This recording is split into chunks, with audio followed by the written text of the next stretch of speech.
സ്റ്റീഫ, നിന്നോട് മാപ്പ് ചോദിക്കാനാണ് ഞാൻ വന്നത്. അയ്യൂഫും ഞങ്ങളെല്ലാവരും നിന്നോട് ചെയ്തത് ചതിയാണ്. ബോബി ഞങ്ങൾക്ക് പറ്റിയൊരു അബദ്ധമാണ്. ഇപ്പോൾ രാമേട്ടൻ്റെ മോൻ വന്നു, അവന് ജനപിന്തുണയുണ്ട്. എന്നിരുന്നാലും നിന്നെ പാർട്ടിക്ക് ഒരിക്കലും കൈവിടാനാവില്ലല്ലോ. കാര്യങ്ങളൊക്കെ ഞാൻ അറിഞ്ഞു. ആ മേടേലാൻ്റെ കളി നിന്നെ ഇവിടെ നിറക്കാൻ ഞാൻ എൻ്റെ കഴിവിൻ്റെ പരമാവധി ശ്രമിക്കുന്നുണ്ട് സ്റ്റീഫ. പക്ഷേ ആ ബോബിയെ നീ ഒന്ന് കരുതിയിരിക്കണം. അവൻ വിഷമാ, കൊടും വിഷം. നിനക്ക് നേരെ വാ നേരെ പോവാണെന്ന് എനിക്കറിയാം. പക്ഷേ ബോബിയെ പോലുള്ളൊരുത്തനെ നേരിടേണ്ടത് അങ്ങനെയല്ല. പിന്നെങ്ങനാ വർമ്മ സാറേ? പറയാം. പണ്ട് ഒരു റെയിൽവേ പാളത്തിൻ്റെ അപ്പുറവും ഇപ്പുറമായിരുന്നു ഞാൻ പഠിച്ചിരുന്ന പള്ളിക്കൂടവും എൻ്റെ വീടും. കൂടെ പഠിച്ചിരുന്ന തഹസീൽദാരുടെ മകനൊരു പെടയായിരുന്നു. നിവർത്തി കിട്ട ഒരു ദിവസം ഞാൻ അവനെ തല്ലി. വലിയ കോലാഹലമായി. അച്ഛനെ വിളിച്ചുകൊണ്ട് വരാൻ പറഞ്ഞു. അച്ഛൻ ഈ വർമ്മ എന്നുള്ള വാല് മാത്രമേ ഉള്ളൂ.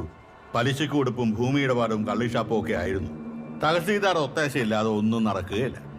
പുകലൊക്കെ ഒരു വീതം ഒതുക്കി എന്നെയും വിളിച്ച് പാളം വഴി നടത്തിക്കൊണ്ട് വരിക അച്ഛൻ. മിണ്ടാട്ടമില്ലാതെ മുരണ്ടുകൊണ്ട് നടന്ന എന്നോട് അച്ഛൻ പറഞ്ഞു, ഇടാ മഹേശ, നമ്മളെക്കാൾ ശക്തിയുള്ള ഒരാൾ നമ്മളോട് കുരുക്കാൻ വന്നാൽ നമ്മൾ അയാളെ നേരിടുന്നതിനൊരു തഞ്ചമൊക്കെ വേണം.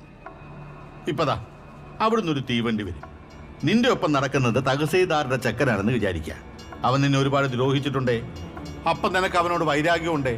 നിനക്കവൻ ഇല്ലാതാകണം എന്നൊരാഗ്രഹവും ഉണ്ടേ. ദാ ഇങ്ങനെ കാറ്റും കൊണ്ട് നടക്കുമ്പോൾ ദൂരത്ത് നിന്ന് തീവണ്ടി ഇങ്ങനെ വരും. നീ കളിച്ചും ചിരിച്ചും തമാശയൊക്കെ പറഞ്ഞ് അവൻ്റെ ഒപ്പം നടക്കും.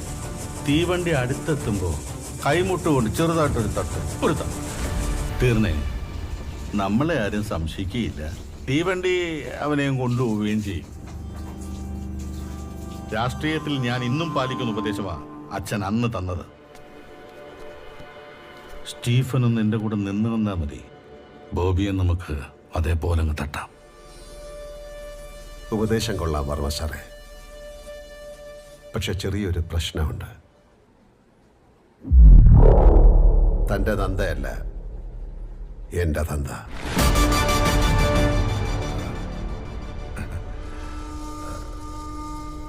ആരാണ് സ്റ്റീഫന്റെ തന്ത?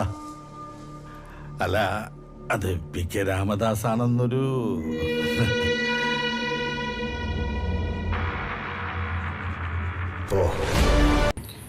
സത്യത്തിൽ ഈ സീനിൽ സ്കോർ ചെയ്ത സായികുമാറല്ലേ? സ്റ്റീഫൻ വലിയ ഡോണാണ്, ഗ്യാങ്സ്റ്റർ എന്ന് പറഞ്ഞ് നടക്കുന്ന സമയത്ത് സ്വന്തം അച്ഛനാരാന്ന് ചോദിക്കുമ്പോൾ ഒരു മറുപടി പറയാൻ പോലെ സ്റ്റീഫൻ സാധിക്കുന്നില്ല. തൻ്റെ തന്തയല്ല എൻ്റെ തന്താന്ന് സ്റ്റീഫൻ മാസമായിട്ട് പറയുന്നുണ്ട്. ആ സമയത്ത് സായികുമാർ ചോദിക്കണത് എൻ്റെ തന്ത ആരാണ്, PKR ആണെന്ന് പറയുന്നൊരു സംസാരം ഉണ്ടെന്ന് പറയുന്ന സമയത്ത് സ്റ്റീഫന് പറയാൻ പറ്റുന്ന പോലുമില്ല. സത്യത്തിൽ ആ സീൻ നോക്കിയത് സായികുമാർ അണ്ണൻ തന്നെയാണ്, അതിലൊരു സംശയമില്ല. എന്നിട്ട് അവസാനം പോകുന്നത് എന്താണ് സ്റ്റീഫൻ ബായ് അങ്ങ് പറഞ്ഞു കൊടുക്ക് PKR ആണെങ്കിൽ, അല്ലെങ്കിൽ ഇങ്ങനെ മാസം ഡയലോഗ് അടിക്കാതെ ഒരു സൈഡിൽ പോയി ഇരിക്കണം. ഈ സീൻ എന്തായാലും നോക്കിയത് സായികുമാറാണ്. അതിൽ വേറെ സംസാരമില്ല. സിനിമ ഓക്കെ, പക്ഷേ ഈ സീനിൽ അത് സ്റ്റീഫനെ മാസാക്കാനായിരിക്കും ഡയറക്ടർ ഉദ്ദേശിച്ചത്. പക്ഷേ സംഗതി അത് ബൂമറാങ് പോലെ തിരിഞ്ഞിട്ടുണ്ട്. ശരിക്കും സീൻ തൂക്കിയത് സായികുമാറാണ്, നോ ഡൗട്ട്.